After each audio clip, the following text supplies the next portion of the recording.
traías para resaltar lo que fue, bueno, el espionaje 2017 del macrismo y cómo eso cambió a todo, porque queremos seguir hablando del tema judicial, ¿no? Sí, ¿qué tal, Dari? Uno de los espionajes del macrismo. Vamos a hablar del 2017, porque además esta semana fue muy cargada. Arrancamos con la noticia de que hubo espionaje a los familiares de Lara San Juan. Sí, lo ponían las fotos ahí, Rodo. Sí, lo cual además quiero destacar que hasta ahora, por lo menos hasta este momento, no hubo un solo exfuncionario que haya salido a decir, che, eso no ocurrió, ¿no? Por lo cual, si no hay una defensa, una acusación tan grave, además, una acusación que vino por parte de la titular de la oficina, de la Agencia Federal de Inteligencia, junto con el ministro Agustín Rossi, conferencia de prensa, no salió nadie a defenderse hasta este momento. Bueno, en esta misma semana también lo que conocimos es que, además de haber espionaje político, hubo espionaje netamente electoral. Esto ocurrió en el año 2017 en la provincia de Buenos Aires. Hubo elecciones, se presentó Cristina Fernández de Kirchner como candidata a senadora y esta semana, bueno, fue procesado, ¿no? Pablo Pinamonti, que era el titular de las bases de la AFI que se instalaron en el área metropolitana de Buenos Aires, y nosotros accedimos al documento del procesamiento, así que te lo vamos a mostrar en este momento para que veas que lo que está encontrando el juez Ramos Padilla en este momento es que es un espionaje netamente electoral. El monitoreo de las actividades de campaña electoral de los partidos políticos opositores. Y ahí, Ale, querías meter vos, bocadillo. Ah, pensé que habías levantado la mano, perdón, sí, Andrés. Claro, porque el espionaje, o sea, ya no era solamente político, sino que era electoral. Seguían en actividades de campañas, además había, por ejemplo, encuestas, encontraron en las sedes de la AFI. ¿Qué tiene que hacer un agente de inteligencia con encuestas? Bueno, es algo bastante difícil de explicar. Ahí tenemos unas placas que muestran todos los datos de lo que está investigando en este momento el juez Ramos Padilla. 9 bases que se instalaron en la provincia de Buenos Aires. Entre las cuestiones que se descubrieron, además, no eran solamente fotos, no eran solamente datos personales, sino, por ejemplo, Dari, esto es terrible, infiltrados adentro de las reuniones. Eso es lo que cuenta el juez Ramos Padilla, infiltrados adentro de reuniones políticas. Esto hablamos de partidos políticos, hablamos de sindicatos, hablamos de movimientos sociales, hablamos de un montón. Además, una cosa transversal, porque había oficialistas y había opositores, las dos cosas. El fallo del juez Ramos Padilla tiene 300 fojas. No sé si lo pudieron acceder, lo pudieron leer. Es terrible, parece una caja de Pandora, ¿no?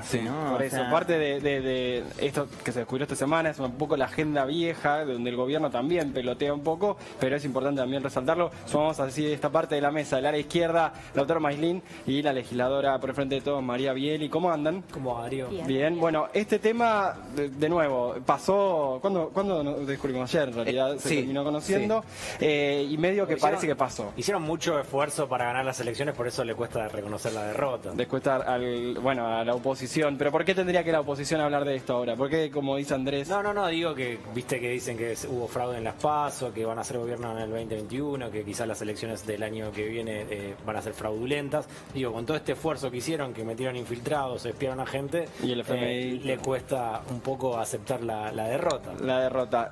Sumamos ahora sí, María, ¿cómo vemos esto? Que parte del programa vamos a hablar, el movimiento antipolítica y la bronca con la política. Bueno, ¿cómo entra esto ahí?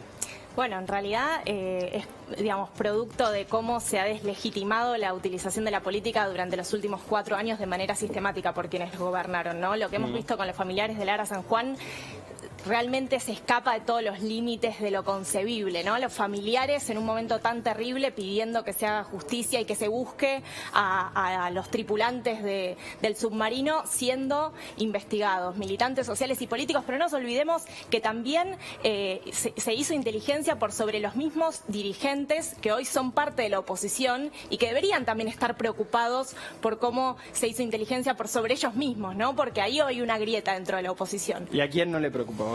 No, y hay, bueno, no le preocupa a mucha gente, no le preocupa, por lo menos hace como que no le preocupa. Hay 2 datos interesantísimos que surgen de este fallo del juez Ramos Padilla que son tremendos, que es que en la misma reglamentación de estas bases que se plantaron en la provincia de Buenos Aires, y no curiosamente en el conurbano, ¿no? Donde a Juntos por el Cambio le iba muy mal y en ese momento a Unidad Ciudadana le iba muy bien, es que directamente la reglamentación decía que era para conseguir información sobre temas políticos, sociales y económicos. ¿Qué tiene que hacer la AFI en temas políticos, sociales y económicos? Digo, la gravedad es impresionante. Estamos hablando de espionaje electoral en medio de un proceso electoral como fue en el año 2017. Y hay otro dato que es muy interesante, que es que queda explícito que buscaban a la gente que se sacaba fotos con Cristina, así, literalmente, la gente que se sacaba fotos con Cristina para ver si podían armarle alguna causa para perjudicar. Eso siempre a la empezó, vieron que se decía del macrismo que venía a hacer una revolución digital y una revolución de los datos y a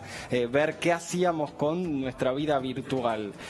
Lo decían como un aspecto positivo, como un aspecto que iba a aumentar la productividad del Estado y demás. Lo que vemos es que cada vez que vemos espionaje por parte del macrismo, lo hacía en las redes sociales, lo hacía con los seguidores pasó en Radio Nacional en su momento, que te seguimos en Twitter, sí. Mucho de eso hay, nada que ver con el aumento de la productividad de lo digital y el cambio ahí fuerte, ¿no? Sí, totalmente. Y en síntesis, bueno, la data, placas acá, ponela si querés, ahí está. La data de la placa, 9 bases de la AFI en el conurbano que se plantaron, que todavía no se dieron explicaciones de por qué se pusieron, espiaron a organizaciones sociales, sindicatos, partidos políticos, instalaron cámaras y se infiltraron dentro de reuniones. Este detalle, la verdad, me parece bastante impresionante. Remitieron fotos, información personal y encuestas. ¿Qué hacía la Agencia Federal de Inteligencia con números de encuestas en medio de un proceso electoral? Es lo que te digo. Ahora, Darío, Sí, ¿algún día se podrá limpiar la AFI? Digo, porque es como una deuda democrática, ¿no? Lo dijo Alberto Fernández en la Asunción. Dijo que era una de las deudas, veremos. Los sótanos de la democracia. Los sótanos de la democracia. Vamos a hablar de